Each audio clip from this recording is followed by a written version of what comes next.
ابو بردہ نے عرض کیا یا رسول اللہ میں نے تو نماز سے پہلے ذبح کر لیا، اب میرے پاس کوئی بکری نہیں ہے۔ تو فرمایا کہ بس اگر بکری نہیں ہے، صرف ایک جزع یعنی پٹھیا یعنی چھوٹی سی جو ہوتی ہے 2 سال کی وہ ہے۔ تو فرمایا اچھا اب وہ قربانی کر لو، تمہارے بعد کسی کو ایسا کرنا درست نہیں ہوگا، وہ صرف ان کے لیے ایکسیپشنل کیس تھا۔ اس سے یہ پتہ چلتا ہے کہ قربانی نماز عید کے بعد ہی ہوتی ہے۔ اس کے علاوہ آپ صلی اللہ علیہ وسلم نے فرمایا جو شخص استطاعت رکھتا ہو پھر قربانی نہ کرے وہ ہماری عید گاہ میں نہ آئے۔ جو شخص صاحب استطاعت ہو اسے لازمی قربانی کرنی چاہیے۔ پھر قربانی کے جانور پر سوار ہونا تعظیم کے منافی نہیں۔ سیدنا ابو ہریرہ فرماتے ہیں رسول اللہ صلی اللہ علیہ وسلم نے فرمایا ایک شخص کو دیکھا جو قربانی کا اونٹ ہانک رہا ہے، خود پیدل چل رہا ہے۔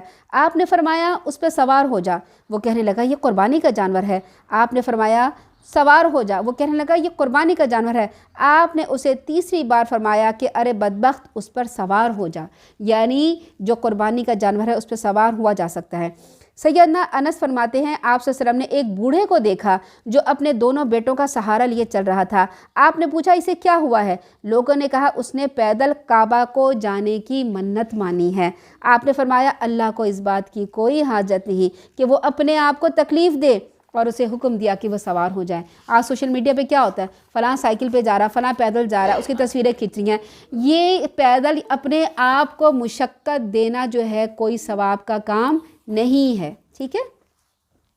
آگے اللہ تعالیٰ فرماتے ہیں یہ تھا کعبے کا مقصد، جو شخص اللہ کی احترام والی چیزوں کی تعظیم کرے گا تو یہ بات اس کے پروردگار کے ہاں بہت بہتر ہے، نیز اس کے لیے چوپائے حلال کیے گئے ہیں ماں سوائے ان کو جو تمہیں بتائے جا چکے۔ اب یہاں پہ قربانی کا حکم دیا جا رہا ہے، حج میں بھی قربانی ہوتی ہے اور جو عید کی قربانی بھی ہوتی ہے۔ اب ایک بات یاد رکھیں، جو شخص حج کرنے گیا ہے وہ وہاں حج کی قربانی کرے گا، اگر وہ صاحب استطاعت ہے تو پاکستان میں اپنی عید کی قربانی بھی کرے گا، ٹھیک ہے، اور اگر صاحب استطاعت نہیں ہے تو وہ حج کی قربانی کرے گا۔ دوسری بات یہ ہے کہ حج کی قربانی حج میں مینا میں ہی ادا کی جائے گی۔ آپ وہاں سے فون کر کے پاکستان میں یا کسی بھی ملک پہ یہ نہیں کہہ سکتے کہ میری قربانی وہاں پہ کر دو، اس طرح سے قربانی کرنا غلط ہوگا۔ آپ نے جو حج کی قربانی کرنی ہے مینا کی حدود میں ہی کرنی ہے۔ پاکستان میں لوگ کیا کرتے ہیں معلوم نہیں ہوتا، پاکستان فون کر کے کہہ دیتے ہیں ہماری قربانی کر دو اور ہمیں بتا دو، جب قربانی ہو جائے تو ہم جا کے حلال ہو جائیں گے۔ یہ طریقہ غلط ہے۔ جو حج کی قربانی ہوتی ہے وہ حدود حرم میں ہی ہوتی ہے۔ اس کے علاوہ بعض لوگ اب کیا کہتے ہیں کہ قربانی کو کرنا ہی عید الاضحیٰ میں جب قربانی ہوتی ہے تو بعض فرقہ ایک ایسا بن گیا ہے، وہ کہتے ہیں کہ قربانی غیر ضروری ہے۔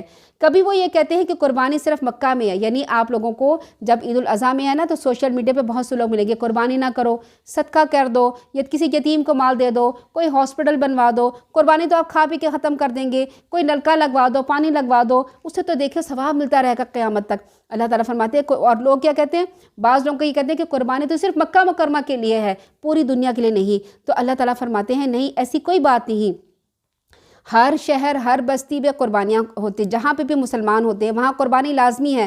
بعض لوگ یہ کہتے ہیں کہ قربانی کرنا پیسوں کا ضیاع ہے، جتنی رقم قربانیوں پہ خرچ کی جاتی ہے اتنی رقم سے محتاجوں کے لیے کئی رہائشی منصوبے بنائے جا سکتے ہیں۔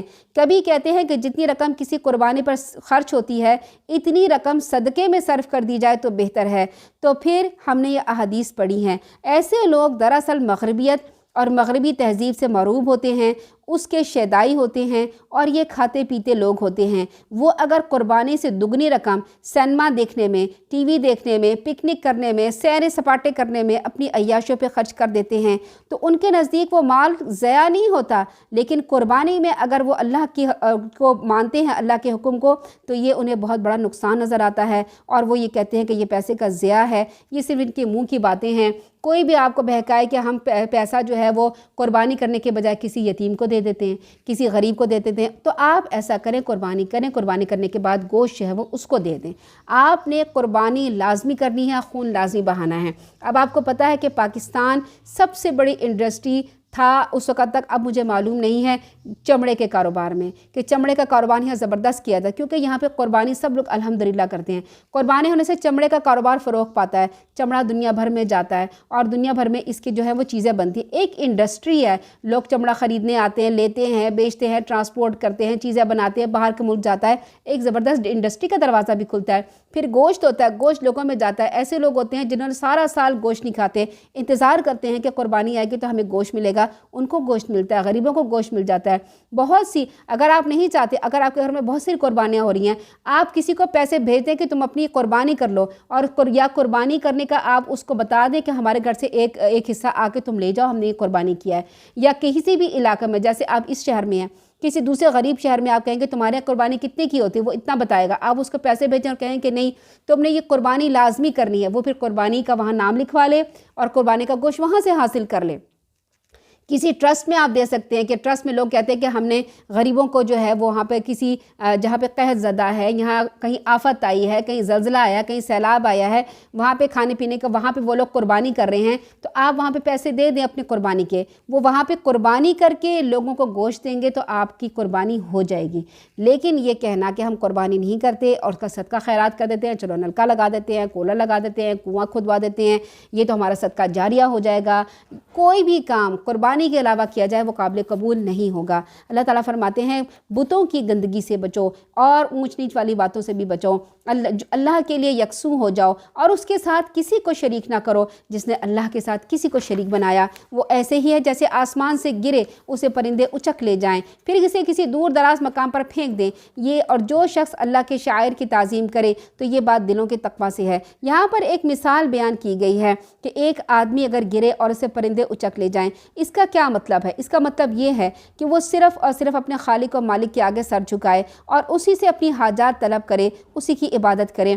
اب اگر وہ اللہ کو چھوڑ کر کسی بھی چیز کی عبادت کرتا ہے اور اللہ کو چھوڑ کر کسی کے آگے سر جھکاتا ہے، اس کا مطلب یہ ہے کہ ایک اعلیٰ چیز سے اس نے اپنے آپ کو کمتر درجے کی چیز کی طرف جھک گیا۔ اگر انسان کسی انسان کے سامنے سر جھکاتا ہے تو اس کا مطلب یہ ہے کہ وہ اپنی ہی جیسی کسی محتاج مخلوق کے آگے جھک رہا ہے۔ اس میں انسانیت کی تذلیل ہے۔ ایسے شخص کی مثال یہ ہے کہ وہ توحید کی بلندیوں سے شرک کی پستیوں میں جا گرا۔ اب وہ دوسرے مشرکوں کے ہتھے چڑھ گیا ہے جو اسے کبھی کسی در پہ جانے کا مشورہ دیں گے، کبھی کسی دوسرے کے آستانے پہ جانے کا مشورہ دیں گے، حتیٰ کہ یہ شکاری پرندے مکمل طور پہ گمراہ اور بے ایمان کر کے چھوڑیں گے۔ اگر وہ ان سے کسی طرح بچ گیا تو اللہ کے مقابلے میں اس کی اپنی خواہشات نفس گمراہی کے گڑھے میں جا کرنے کے لیے کافی ہوتی ہیں۔ پھر اللہ تعالیٰ اس میں فرماتے ہیں کہ پھر جو شخص اللہ کے شعار کی تعظیم کرے تو یہ بات دلوں کے تقویٰ سے تعلق رکھتی ہے، یعنی جس شخص کے دل میں اللہ کا تقویٰ، اللہ کی محبت ہوگی وہ ان چیزوں کا ضرور ادب کرے گا جو اس کے نام سے منسوب ہے، جنہیں شاعر اللہ کہا جاتا ہے۔ ان چیزوں کی توہین یا بے حرمتی، بے ادبی وہی کر سکتا ہے جس کے دل میں نہ اللہ کا خوف ہو نہ اللہ کی محبت ہو۔ اور واضح ہے کہ اللہ کے نام سے منسوب کردہ اشیاء کی تعظیم یا ادب کرنا شرک نہیں بلکہ عین توحید ہے۔ شرک یہ ہے کہ اللہ کے سوا دوسروں کے نام سے منسوب کر کے انہیں ویسے ہی ادب و احترام کیا جائے۔ اللہ تعالیٰ آگے فرماتے ہیں ہم نے ہر امت کے لیے قربانی کا ایک طریقہ مقرر کیا ہے تاکہ جو جانور ہم نے انہیں عطا کیے ہیں ان پر وہ اللہ کا نام لیا کریں۔ ان مختلف طریقوں کے باوجود تم سب کا دین ایک ہی ہے، تمہارا الہ صرف ایک ہی الہ ہے، لہٰذا اسی کے فرما بردار بن جاؤ۔ اے نبی آپ اللہ کے حضور حاضری دینے والوں کو بشارت دیں، اور یہ وہ لوگ ہیں جب اللہ کا ذکر کیا جائے تو ان کے دل دہل جاتے ہیں، اور اگر انہیں کوئی مصیبت پہنچے تو اس پر صبر کرتے ہیں، نماز قائم رکھتے ہیں، جو کچھ ہم نے انہیں دے رکھا ہے اس میں سے خرچ کرتے ہیں۔ یعنی رزق حلال مراد ہے، پاکیزہ کمائی مراد ہے، کیونکہ رزق حرام سے نسبت اللہ تعالیٰ نے کبھی بھی اپنی طرف نہیں کی۔ نہ رزق حرام سے صدقہ، قربانی، حج کے اخراجات قبول ہیں، اور خرچ کرنے سے مراد اللہ کی راہ میں اللہ کے احکام میں رہ کر خرچ کرنا۔ اگر کوئی شخص ان میں بھی اسراف کرتا ہے، جیسے سینما دیکھے یا فحاشی کے کاموں میں خرچ کرتا ہے، تو یہ انفاق کی شرعی دلیل میں نہیں آتے۔ یعنی جو بھی خرچ کرنا ہے ایک تو حلال ہو اور حلال جگہ پہ خرچ کیا جائے۔ پھر اللہ تعالیٰ فرماتے ہیں قربانے کے اونٹوں کو ہم نے اللہ کے لیے شاعر اللہ بنا دیا جن میں تمہارے لیے بہتری ہے، لہٰذا ذبح کرتے ہوئے انہیں صف بستہ کھڑا کر کے ان پر اللہ کا نام لو۔ یہاں پہ نحر کرنے کا ذکر کیا گیا ہے، اونٹوں کو نحر کیا جاتا ہے۔ ہم قربانی کرتے ہیں گائے کی، بھینس کی، بکرے کی اور دمبے کی، ہم کہتے ہیں ہم اس کو ذبح کر رہے ہیں، اور جبکہ اونٹ کے لیے کیا لفظ استعمال ہوتا ہے؟ نہر کرنے کا، اور کہا گیا ہے، حکم آیا ہے کہ کھڑا کر کے انہیں نہر کرو، پھر جب ان کے پہلو زمین پر ٹک جائے تو انہیں خود بھی کھاؤ اور قناعت کرنے والوں کو بھی دو اور مانگنے والوں کو بھی کھلاؤ۔ ہم نے ان جانوروں کو ایسے ہی تمہارے تابع فرمان بنا دیا تاکہ تم اللہ کے شکر گزار ہو۔ اتنا بڑا اونٹ ہوتا ہے، اگر وہ ذبح نہ ہونا چاہے تو وہ کیا کر سکتا ہے؟ اپنی رسی چھڑا کر، آپ نے دیکھی ہوں گی بہت سی ویڈیوز کہ اونٹ کو ذبح کرنا، نہر کرنا بہت مشکل ہوتا ہے، اور اس کے جو ہوتے ہیں 3 پاؤں کو باندھ دیا جاتا ہے، ایک پاؤں کو باندھ دیا جاتا ہے، 3 کو کھلا چھوڑتے ہیں، لیکن اس طریقے سے باندھا جاتا ہے کہ وہ پاؤں اٹھا کر کسی کو مار نہ سکے۔ پھر اس کے جو اونٹ جو ہوتے ہیں نا، منہ کے اس کی رسی کو پکڑ کر ایک آدمی علیحدہ سے بڑا سا چھرا لاتا ہے اور اس کی گردن میں ڈالتا ہے تاکہ اس کا خون کا فوارہ نکل جائے۔ جب خون بہت زیادہ بہہ جاتا ہے تو پھر وہ خود بخود اونٹ نیچے بیٹھ جاتا ہے، لیکن اس کو نہر کرنا بہت مشکل ہوتا ہے۔ اللہ تعالیٰ فرماتے ہیں اگر میں نے اسے تابع فرمان نہ بنا تو تم اسے کبھی ذبح نہیں کر سکتے تھے۔ ایک بکری یا گائے یا بھینس کی بات ہی کیا، اگر ایک مرغی بھی بھاگ رہی ہو تو آپ اسے نہیں پکڑ سکتے، کتنا آپ کو بھاگنا پڑے گا پیچھے اس مرغی کو پکڑنے کے لیے۔ تو اللہ تعالیٰ فرماتے ہیں اگر میں نے یہ فرما بردار نہ بنائے ہوتے تو تم کبھی بھی ان کو ذبح نہیں کر سکتے، اس لیے اللہ کا شکر ادا کرو۔ اللہ کو تو قربانی کے جانوروں کا نہ خون پہنچتا ہے نہ گوشت پہنچتا ہے، بلکہ تمہارا تقویٰ پہنچتا ہے، کیونکہ مشرکین کی یہ عادت تھی جب وہ کسی بت کے نام پر کوئی قربانی کا جانور ذبح کرتے تو اس کا گوشت اس کے سامنے رکھ دیتے، اس کا خون بت کے جسم پر مل دیتے۔ بتوں کے سامنے رکھا ہوا گوشت تو بتوں کے مجاوروں کے کام آتا تھا، وہی ان بتوں کو بعد میں صاف بھی کر ڈالتے تھے۔ جب وہ اللہ کے نام کی قربانی کرتے تو بھی گوشت کعبہ کے سامنے لا کے رکھتے، خون کعبہ کی دیواروں سے لتھیڑ دیتے اور اس پر خون کے چھینٹے ڈالتے، گویا ان کے خیال کے مطابق قربانی کا مطلب یہ ہوتا ہے کہ اس کا گوشت اور خون پیش کر دیا جائے۔ اس آیت میں اللہ تعالیٰ نے اس جاہلی نظریے کی تردید کرتے ہوئے فرمایا اللہ کو نہ تمہارے قربانی کے جانور کی گوشت کی ضرورت ہے نہ خون کی ضرورت ہے، خون تو ویسے بھی حرام اور ناپاک ہے، گوشت تم خود ہی کھا سکتے ہو، دوسروں کو کھلاؤ۔ اللہ تو صرف یہ دیکھتا ہے تم نے کس نیت سے، کس خلوص سے، کس محبت سے اللہ کے حضور یہ قربانی پیش کی۔ تمہاری نیت میں جتنا خلوص اور تقویٰ ہوگا وہ اللہ کے حضور میں اس قربانی کی قدر و قیمت کے برابر ہوگا۔ اللہ تعالیٰ فرماتے ہیں ہم نے انہیں تابع فرمان بنا دیا تاکہ اللہ نے جو تمہیں نیک راہ دکھائی ہے اس پر شکر کے طور پر اس کی بڑائیاں بیان کرو۔ اے نبی آپ نیک لوگوں کو بشارت دے دیجئے، اور جو لوگ ایمان لائے ہیں بلا شبہ اللہ تعالیٰ ان کی طرف سے دشمنوں سے کافی ہے، یقین اللہ تعالیٰ کسی خیانت کار کو، ناشکرے کو پسند نہیں کرتا۔ جن لوگوں سے لڑائی کی جاتی ہے انہیں اب لڑائی کی جہاد کی اجازت دی جاتی ہے کیونکہ وہ مظلوم ہیں، اللہ یقیناً ان کی مدد پہ قادر ہے۔ جنہیں ان کے گھروں سے ناحق نکالا سوائے اس کے کہ وہ کہتے تھے کہ ہمارا پروردگار اللہ ہے، اگر اللہ تعالیٰ ایک کو دوسرے کے ذریعے سے لوگوں کی مدافعت نہیں کرتا تو خانقاہیں، گرجیں، عبادت گاہیں اور مساجد میں اللہ کو کثرت سے یاد کیا جاتا ہے مسمار کر دی جاتی۔ اللہ ایسے لوگوں کو ضرور مدد کرتا ہے جو اس کے دین کی مدد کرتے ہیں۔ اللہ تعالیٰ یقیناً بڑے طاقتور ہے اور سب پر غالب ہے۔ یہاں اس آیت میں یہ بیان کیا گیا ہے کہ انسانوں کے ذریعے دوسرے فسادیوں کو ہلاک کرتا ہے، یعنی اس کا مقصد اللہ کا ذکر کرنا، یعنی اللہ کو یاد کرنا ہے، وہ شروع کر دیں۔ اسلام ہی سچا دین ہے، مگر اللہ تعالیٰ زبردستی کسی کو اسلام قبول نہیں کرواتا۔ اللہ تعالیٰ لوگوں کو فریڈم آف فیتھ یعنی عقیدے کی آزادی عطا کرتا ہے، یہ انسان کے بنیادی حقوق ہیں۔ اپنی اپنی عبادت گاہوں میں عبادت کریں، مگر پسندیدہ یہی ہے کہ وہ مسلمان ہو جائیں۔ یعنی اللہ تعالیٰ نے اس میں یہ نہیں فرمایا کہ تم کسی کے عبادت گاہ کو مسمار کر دو، نہیں کہا ہے وہاں اللہ کا نام لیا جاتا ہے انہیں مسمار نہ کرو، بلکہ کیا کرو کہ جو لوگ ان کی اللہ تعالیٰ ایسے لوگوں کی مدد کرے گا جو اپنے دین کی مدد کرتے ہیں۔ دین کی مدد کرنے کے لیے کیا کرنا ہے؟ دین کی تبلیغ کرنا ہے، قرآن حدیث لوگوں کو بتانا ہے، سنانا ہے، کسی کی عبادت گاہ کو مسمار نہیں کرنا ہے۔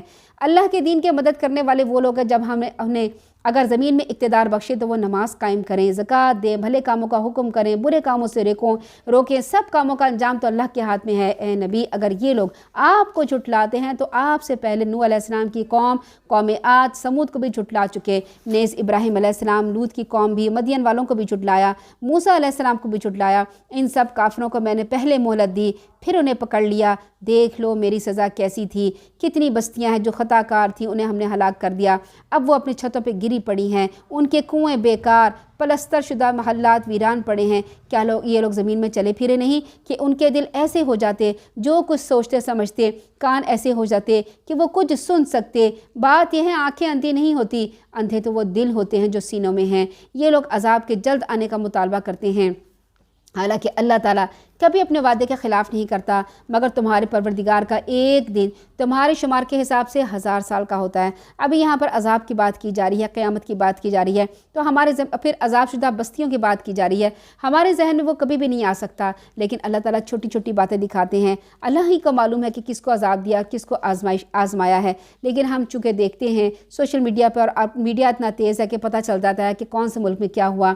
ابھی حالیہ جو ترکیہ میں زلزلہ آیا ہے، اس کی ویڈیوز دیکھنے کے بعد دل دہل جاتا ہے۔ اتنی بڑی بڑی بلڈنگ چند سیکنڈوں میں زمین بوس ہو گئی، اس میں رہنے والوں کو باہر نکلنے کا موقع ہی نہیں ملا، اپنے بچے اٹھا کے جانے کا موقع نہیں ملا، یہاں تک کہ پریگننٹ عورتیں وہ بھی وہیں پہ گر گئیں اور پھر وہاں پہ فوت ہو گئیں۔ تو ان کو دیکھ کے بھی پتہ چلتا ہے کہ زلزلہ کیسا ہوگا، قیامت کیسی ہوگی۔ اللہ تعالیٰ ہمیں اس قسم کی آفتوں سے محفوظ رکھے، آمین ثم آمین۔ پھر اللہ تعالیٰ فرماتے ہیں کہ اور کتنی ہی بستیاں ہیں جو خطا کار تھیں، پہلے میں نے انہیں مہلت دی، پھر انہیں پکڑ لیا، اور واپس تو انہیں میرے پاس ہی آنا ہے۔ آپ ان سے کہیے، لوگوں میں تو تمہارے برے انجام سے صاف صاف ڈرانے والا ہوں۔ جو لوگ ایمان لے آئے ہیں، انہوں نے نیک عمل کیے، ان کے لیے تو بخشش بھی ہے اور عزت کی روزی بھی ہے۔ جو لوگ ہماری آیات کو نیچے دکھانے کی کوشش میں لگے ہوئے ہیں، یہی لوگ تو اہل جہنم ہیں۔ ہم نے آپ سے پہلے جو رسول یا نبی بھیجے، تو جب بھی وہ کوئی آرزو کرتا تو شیطان اس کی آرزو میں وسوسہ ملا دیتا، پھر اللہ تعالیٰ شیطانی وسوسے کی آمیزش کو دور کر دیتا ہے اور اپنی آیات کو پختہ کر دیتا ہے۔ اللہ تعالیٰ سب کچھ سنتا ہے اور جانتا ہے اور حکمت والا ہے، تاکہ اللہ تعالیٰ شیطان کے ڈالے ہوئے وسوسے کو لوگوں کے لیے آزمائش بنا دے۔ جن کے دلوں میں نفاق کا مرض ہے، یا جن کے دل ایمان لانے کے بعد سخت ہو چکے، بلا شبہ یہ ظالم مخالفت میں دور تک چلے گئے ہیں۔ اس لیے بھی کہ جن لوگوں کو علم دیا گیا وہ جان لے کہ یہ حق ہے آپ کے رب کی طرف سے، اور وہ ایمان لائیں اور ان کے دل اس حق کی طرف جھک جائیں۔ اللہ تعالیٰ یقیناً ایمان لانے والوں کو سیدھی راہ دکھا دیتا ہے، اور کافر تو ہمیشہ اس حق سے شک میں پڑے رہتے ہیں، یہاں تک کہ ان پر یکدم یا تو قیامت کی گھڑی آ پہنچے یا کسی منحوس دن کا عذاب ان پہ نازل ہوئے۔ اس دن حکومت اللہ ہی کی ہوگی، وہ ان کے درمیان فیصلہ کر دے گا۔ جو لوگ ایمان لے آئے، انہوں نے نیک عمل کیے، وہ تو نعمتوں والے باغات میں ہوں گے۔ جنہوں نے کفر کیا، ہماری آیات کو جھٹلا دیا، ایسے لوگوں کے لیے رسوا کن عذاب ہوگا۔ جن لوگوں نے اللہ کی راہ میں ہجرت کی، پھر شہید ہو گئے یا مر گئے، اللہ انہیں اچھا رزق دے گا، اور یقیناً اللہ ہی بہترین رازق ہے، وہ انہیں ایسی جگہ داخل کر دے گا جس سے وہ خوش ہو جائیں گے۔ اللہ یقیناً سب کچھ جاننے والا بردبار۔ اب بار بار دیکھیں، داخل ہونے کی جگہ ہوتی ہے۔ ہم کہتے ہیں آدمی گیا تو قبر میں چلا گیا، اب قبر میں تو اس کو عذاب ہی ہوگا، نہیں، یہ ایک قبر جو ہے دروازہ ہوتا ہے اگلی دنیا کا۔ جب تک ہم قبر میں نہیں جاتے، ہم اگلی دنیا میں پہنچ نہیں سکتے۔ اب ضروری نہیں ہے کہ ہر ایک کو ہی عذاب ہو، کافروں کے لیے تو عذاب یقینی ہے، لیکن مسلمانوں نے اگر جنت میں جانا ہے تو اس برزخ کے دروازے سے لازمی اس نے گزرنا ہی گزرنا ہے، اس نے مرنا ہی مرنا ہے۔ مرے بغیر ہم اس جسم کے ساتھ جنت میں نہیں جا سکتے۔ یہ جسم تو مٹی سے بنا ہے، زمین میں رہ جائے گا۔ کیا آپ یہ جسم لے کے جانا چاہتی ہیں؟ اگر فرض کریں ہم اس جسم کے ساتھ جنت میں جاتے تو کیا ہوتا؟ ہمارے اس جسم کو تو کیا بہت ساری مشکلات پیش آتی ہیں، جسم میں درد بھی ہوتے ہیں، جسم کو مشکلات پیش آتی ہیں، پھر ہم جو کھاتے پیتے ہیں ہمیں باتھ روم کی حاجت پیش آتی ہے، جبکہ جنت میں تو کوئی باتھ روم ہی نہیں ہے۔ جنت میں آپ کھانا کھائیں گے تو وہ ایک خوشگوار ڈکار آئے گی، اس کے ذریعے سے آپ کا سارا جو ہے وہ کلفت دور ہو جائے گی۔ تو جنت میں اس جسم کی کوئی ضرورت نہیں ہے، اس جسم کو ہم نے یہیں پہ پھینک کے جانا ہوتا ہے، اس کے لیے موت لازمی ہے۔ موت جو ہے روح کی موت نہیں ہے، روح ہمیشہ زندہ رہتی ہے، روح منتقل ہو جاتی ہے، برزخ کی زندگی میں منتقل ہو جاتی ہے۔ آپ نے کبھی یہ سنا ہے کہ برزخ کی زندگی میں کبھی کسی کو موت آ گئی ہو؟ نہیں، انسان کی روح ایسی چیز ہے، وہ ہمیشہ زندہ رہے اور ہمیشہ زندہ رہے گی، کبھی بھی یہ نہیں مرے گی۔ ہمارا جسم مر کر مٹی میں چلا جائے گا، لیکن روح زندہ رہے گی، قبر میں بھی اسے ثواب یا عذاب ملتا رہتا ہے۔ اس کے بعد قیامت آئے گی تو روح کو جسم کے سمیت اٹھایا جائے گا، پھر روح اور جسم کے ساتھ جو ہے وہ نامہ اعمال تولے جائیں گے، قیامت کی ساری حالات پیش آئیں گے، پھر اس جسم کے ساتھ اللہ تعالیٰ جس بھی جسم کے ساتھ اس روح کو جنت میں داخل کرے گا یا جہنم میں داخل کرے گا، تو روح ہمیشہ زندہ رہے گی، اسے کبھی موت نہیں ہے۔ اس دروازے کے ساتھ، یعنی قبر کے دروازے کے ساتھ ہم نے اگلی دنیا میں جانا ہے، اس کے لیے موت لازمی ہے۔ اللہ تعالیٰ فرماتے ہیں جن لوگوں نے اللہ کی راہ میں ہجرت کی پھر شہید ہو گئے مر گئے انہیں اللہ تعالیٰ اچھا رزق عطا کرے گا، یقیناً اللہ تعالیٰ بہترین رازق ہے اور انہیں ایسی جگہ داخل کر دے گا جس سے وہ خوش ہو جائیں گے۔ اللہ یقیناً سب کچھ جاننے والا بردبار ہے۔ آیت نمبر 60 اور یہ ہے سورہ حج۔ یہ ان لوگوں کا معاملہ ہے جو شخص اتنا ہی بدلہ لے جتنا اس پہ سختی ہوئی تھی، پھر اگر اس پہ زیادتی کی جائے گی تو اللہ ضرور اس کی مدد کرے گا۔ بلا شبہ اللہ تعالیٰ معاف کرنے والا اور درگزر کرنے والا ہے۔ اسی لیے اللہ تعالیٰ ہی رات کو دن میں، دن کو رات میں داخل کرتا ہے۔ اللہ تعالیٰ سب کچھ سنتا ہے، سب کچھ جانتا ہے۔ یہ اس لیے کہ اللہ تعالیٰ ہی حق ہے، اللہ کے سوا جن لوگوں کو یہ پکارتے ہیں وہ سب کچھ باطل ہے۔ اللہ ہی عالی شان اور کبریائی والا ہے۔ کیا تم دیکھتے نہیں اللہ تعالیٰ آسمان سے بارش برساتا ہے تو اسے زمین سرسبز ہو جاتی ہے۔ وہ بڑا باریک بین ہر چیز سے باخبر ہے، جو کچھ آسمانوں میں ہے، جو کچھ زمین میں ہے، سب کچھ اسی کا ہے۔ بلا شبہ اللہ تعالیٰ ہر ایک سے بے نیاز اور حمد کے لائق ہے۔ کیا تم دیکھتے نہیں جو کچھ زمین میں ہے وہ اللہ تعالیٰ نے تمہارے تابع فرمان بنا دیا۔ یعنی زمین کو ہم کھودتے ہیں، کھود جاتی ہے۔ زمین یہ نہیں کہتی کہ میں اتنی سخت ہو جاؤں کہ تم کھرپیاں مارتے رہو، تم کھودتے رہو، میں نہیں کھودوں۔ جتنی زمین کھودی جائے کھود جاتی ہے۔ یہاں ایک چھوٹا سا بچہ بھی اگر مٹھی میں زمین لینا چاہتا ہے تو وہ آ جاتی ہے۔ اتنی تابع فرمان بنائے۔ آپ چلتے ہیں زمین کے اوپر قدم ڈالتے ہیں، زمین آپ کو دھکا نہیں دیتی، زمین آپ کو پیچھے نہیں کرتی، آپ زمین میں آرام سے چلتے ہیں۔ کشش ثقل کی وجہ سے آپ کا چلنا پھرنا اٹھنا بیٹھنا آرام سے ہوتا ہے۔ پھر زمین کو آپ کھودتے ہیں، پودے ڈالتے ہیں، بیج ڈالتے ہیں، کیا ہوتا ہے وہ اس میں زندگی دوڑ جاتی ہے۔ جبکہ آپ اپنا مردہ ڈالتے ہیں اس میں تو مردے کی زندگی ختم ہو جاتی ہے، مردے کی ہڈیاں سڈیاں گل سڑ جاتی ہیں، بدبو نہ پھیلے اور زمین ایک مہربان ماں کی طرح اسے سمیٹ لیتی ہے۔ تو زمین جو ہے وہ اللہ تعالیٰ نے ہمارے لیے تابع فرمان بنا دی ہے۔ کشتی کو بھی جو اس کے حکم سے سمندر میں چلتی ہے وہ آسمان کو یوں تھامے ہوئے ہے جیسے اس کے اذن کے بغیر زمین پہ گر ہی نہیں سکتا۔ بلا شبہ اللہ تعالیٰ اپنے بندوں پر بڑا شفیق ہے، بڑا مہربان ہے۔ یہ اللہ تعالیٰ کی شفقت ہے، اللہ تعالیٰ کی مہربانی ہے کہ اللہ تعالیٰ نے ہمارے لیے زمین تابع فرمان بنائے، سمندر اسے مسخر کیا، ہم اس میں اپنی مرضی کے کام کر سکتے ہیں۔ وہی تو ہے جو تمہیں زندگی دیتا ہے، پھر مارتا ہے، پھر تمہیں دوبارہ زندگی دے گا۔ اور حقیقت یہی ہے، انسان بڑا ہی منکر حق ہے۔ ہم نے ہر امت کے لیے عبادت کا ایک طریقہ مقرر کیا جس پر وہ چلتے ہیں، لہٰذا انہیں اس معاملے میں آپ سے جھگڑا نہیں کرنا چاہیے۔ آپ اپنے رب کی طرف دعوت دیں، بلا شبہ آپ سچے سیدھے راستے پہ ہیں۔ اگر وہ آپ سے جھگڑا کریں گے تو آپ ان سے کہیے جو کچھ تم کر رہے ہو اللہ اسے خوب جانتا ہے۔ اللہ ہی قیامت کے دن تمہارے درمیان ان باتوں کا فیصلہ کر دیں گے جن میں تم اختلاف کر رہے تھے۔ یعنی کوئی کہتے تھے کہ عیسائی کہتے تھے کہ ہم جنت میں جائیں گے، یہود کہتے تھے ہم جنت میں جائیں گے، مسلمان کہتے ہیں ہم جنت میں جائیں گے، مسلمانوں میں فرقے کہتے ہیں تم کافر ہو ہم جنت میں جائیں گے۔ اللہ تعالیٰ کہہ رہا ہے تمہاری ساری باتوں کا اختلاف کا میں قیامت کے دن فیصلہ کر دوں گا۔ بلا شبہ سب کچھ ایک کتاب لوح محفوظ میں درج ہے۔ اللہ کے لیے یہ بات بالکل آسان ہے۔ یہ لوگ اللہ کے علاوہ ان کی عبادت کرتے ہیں جن کے لیے نہ تو اللہ تعالیٰ نے کوئی دلیل اتاری، نہ ہی کوئی خود انہیں علم ہے۔ ان ظالموں کا کوئی مددگار نہیں ہے۔ جب ان پر ہماری آیات پڑھی جاتی ہیں تو آپ ان کے چہروں پر ناگواری کے آثار دیکھتے ہیں۔ ایسا معلوم ہوتا ہے ابھی وہ ان لوگوں پہ جھپٹ پڑیں گے جو انہیں ہماری آیات سناتے تھے۔ اس زمانے میں آیات قرآن کی سنانا کتنا مشکل کام تھا۔ جب اللہ کے رسول صلی اللہ علیہ وسلم سناتے تھے تو اللہ تعالیٰ فرماتے ہیں ایسے لوگ ہو جاتے تھے کہ یوں معلوم ہوتا ہے کہ لوگوں کو حملہ کر دیں گے اور مار دیں گے۔ آج کے دور میں کسی کو آیات سنانا کتنا آسان کام ہے۔ آپ کسی کو قرآن سنائیں گے کہیں گے ہاں جی الحمدللہ ہم قرآن سنتے ہیں، آپ ادب کریں گے، تعظیم کریں گے۔ آج کے دور میں تو قرآن سنانا کوئی مشکل کام نہیں۔ اس زمانے میں قرآن کو سنانا بہت مشکل کام تھا، انہوں نے بہت بڑا جہاد کیا۔ آپ ان سے کہیے میں آپ کو بتاؤں اس سے بدتر کیا چیز ہے؟ آگ بدتر چیز ہے جس کا اللہ نے کافروں سے وعدہ کر رکھا ہے، وہ بڑا برا ٹھکانہ ہے۔ لوگوں تم سے ایک مثال بیان کی جاتی ہے، ذرا غور سے سنو۔ کون کہہ رہا ہے؟ اللہ تعالیٰ ہم سے کہہ رہے ہیں غور سے سنو، کان لگاؤ۔ جن لوگوں کو تم اللہ کے سوا پکارتے ہو اگر وہ سارے اکٹھے ہو جائیں ایک مکھی نہیں پیدا کر سکتے۔ اگر مکھی ان سے کوئی چیز لے کے چلی جائے وہ اسے چھڑا بھی نہیں سکتے۔ چاہنے والا بھی کمزور، جس سے مدد طلب کی جا رہی ہے وہ بھی کمزور۔ ان لوگوں نے اللہ کی قدر ہی نہیں پہچانی جیسا کہ پہچاننا چاہیے تھی۔ یعنی یہاں پر اللہ تعالیٰ فرما رہے ہیں طالب اور مطلوب، یعنی چاہنے والا، کیا چاہنے والا؟ کسی کو پکارنے والا، اپنی مشکل کو دور کرنے والا۔ جب کسی کے اللہ کے سوا کسی کے آگے ہاتھ باندھ کے کھڑا ہوتا ہے وہ بھی ایسے ہی بے بس اور ہوتا ہے، مجبور ہوتا ہے۔ اللہ تعالیٰ نے اس مثال میں مکھی کا انتخاب اس لیے فرمایا، وہ بہت چھوٹی اور حقیر مخلوق ہے جس سے سب لوگوں کو نفرت اور گھن آتی ہے۔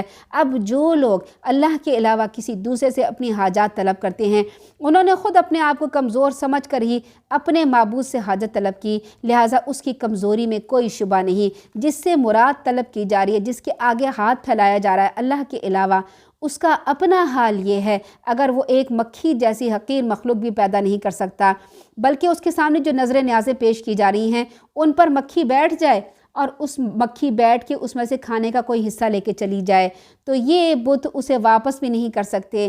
یہ کسی ایک معبود کا مسئلہ نہیں، سارے معبود مل کر ایک مکھی پیدا نہیں کر سکتے۔ مکھی کیا، مکھی کا پر بھی پیدا نہیں کر سکتے، نہ اس کی چھینی ہوئی چیز کو چھڑا سکتے ہیں۔ اب آپ یہ کہیں گے کہ ہاں ہمارے پاس ہم ایسا کر سکتے ہیں کہ ہم ایسی انسٹرومنٹ ایجاد کر لیں، مکھی کوئی چیز لے کے گئی ہے، ہم اسے پکڑ لیں اور اس کے منہ سے چھڑا لیں۔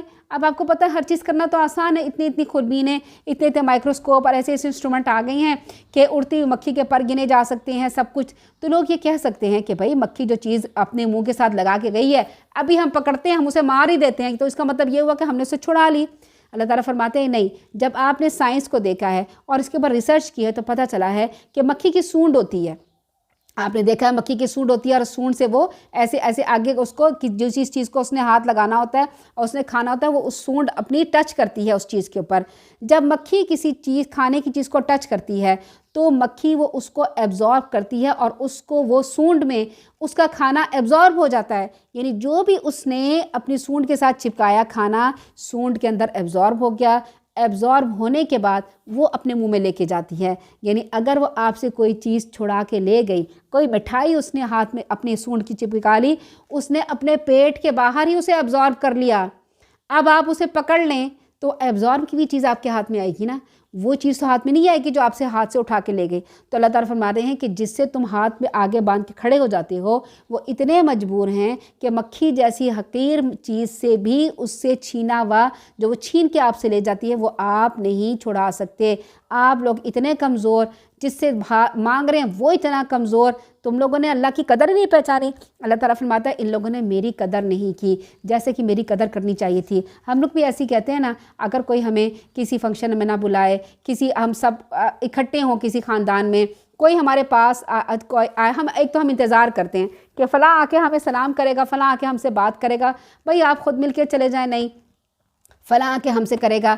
اگر وہ بندہ بھول گیا یا اس نے اگنور کر دیا تو ہم کیا شکایت کرتے ہیں، فلاں نے ہماری قدر نہیں کی، ہمیں بلایا تھا ہمارے پاس آیا نہیں، ہم بیمار ہوئے تھے ہماری بیمار پرسی نہیں کی، ہم گئے تھے ہم سے سلام کرنے ہی نہیں آیا، منہ پھیر کے چلا گیا، تو کیا کہتے ہیں، ہماری قدر نہیں کی، اس بندے نے ہمیں ویلیو نہیں دی، تو ہم اس سے ناراض ہو جاتے ہیں۔ اللہ تعالیٰ فرماتے ہیں تم لوگوں نے میری قدر نہیں کی، تم ایسے بندے کے ہاتھ، ایسے معبود کے ہاتھ باندھ کے کھڑے ہو گئے ہو، وہ کچھ نہیں کر سکتا، تم نے میری قدر نہیں کی، مجھے کوئی عزت نہیں دی۔ اللہ تعالیٰ فرماتے ہیں میں تو بہت قوت والا ہوں، میں قوی ہوں اور عزیز ہوں۔ عزیز کا مطلب ہوتا ہے غالب، غلبے والا، ایسا غلبہ کہ انسان کو، کہ ایک قوم کو تہس نہس کر دے، کسی کو بھی کر سکتا ہے۔ اللہ تعالیٰ فرماتے ہیں میری اتنی بڑی قوت ہے، میں عزیز غلبے والا ہوں، تم نے میری قوتوں کی، ان صفات کی قدر نہیں کی۔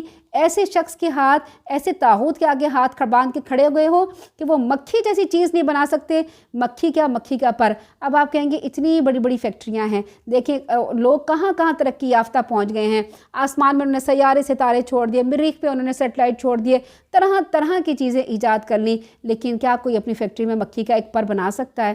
مکھی کی ایک ٹانگ بنا سکتا ہے؟ نہیں بنا سکتا، نہیں ایجاد کر سکتا۔ آرٹیفیشل چیزیں بن سکتی ہیں لیکن جو اللہ تعالیٰ نے بنائی ہے وہ نہیں بنا سکتا۔ اللہ تعالیٰ بڑا طاقتور ہے، ہر چیز پہ غالب ہے۔ اللہ پیغام رسانی کے لیے بھی فرشتوں میں سے رسول چن لیتا ہے، لوگوں میں سے بھی، بے شک اللہ تعالیٰ سب کچھ جاننے والا ہے، سب کچھ دیکھنے والا ہے، سمیع بصیر۔ اللہ تعالیٰ ہماری باتیں بھی سن رہا ہے، اس وقت ہمیں بھی دیکھ رہا ہے، وہ اسے بھی جانتا ہے جو کچھ ان کے سامنے ہے، اسے بھی جو ان سے اوجھل ہے۔ تمام کے تمام معاملات اللہ تعالیٰ کی طرف لوٹائے جاتے ہیں۔ اے لوگو جو ایمان لے آئے ہو، رکوع کرو، سجدہ کرو، اپنے پروردگار کی عبادت کرو، نیک کام کرو تاکہ تم کامیاب ہو جاؤ۔ اور یہاں پر سجدے کی آیات آ گئی ہیں، یہاں پہ سجدہ کر لیجئے۔